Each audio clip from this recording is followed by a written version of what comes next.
जी नमस्कार दोस्तों, आप देख रहे हैं मनी भोजपुरी न्यूज और मनी भोजपुरी न्यूज में आप सभी का स्वागत है।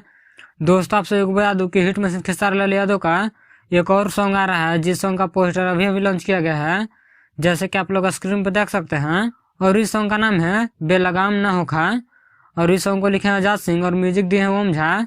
और दोस्तों, आप सभी को बता दूं कि यह सॉन्ग मूवी का है, जिस मूवी का नाम है राजा की आएगी बारात। और इस सॉन्ग को 10 फरवरी यानी कि कल सुबह में SRK म्यूजिक पर 6:30 में रिलीज किया जाएगा, तो आप लोग देखना ना भूलें। और दोस्तों, आप सभी को बता दूं कि इस मूवी का डायरेक्टर है लाल बाबू पंडित, जो कि काफी कमाल का मूवी है। और इस सॉन्ग का डायरेक्ट वीडियो रिलीज किया जाएगा SRK म्यूजिक पर कल सुबह में 6:30 में, तो आप लोग देखना ना भूलें। तो इस वीडियो में इतना ही। इस वीडियो के बारे में क्या कहना चाहते हैं कमेंट करके जरूर बताएं। और मेरे चैनल पर नए हैं तो चैनल को सब्सक्राइब कर लें, ताकि ऐसे ही हिट मशीन खेसारी लाल यादव से जुड़ी सारी छोटी बड़ी खबर सबसे पहले देखने के लिए मिले।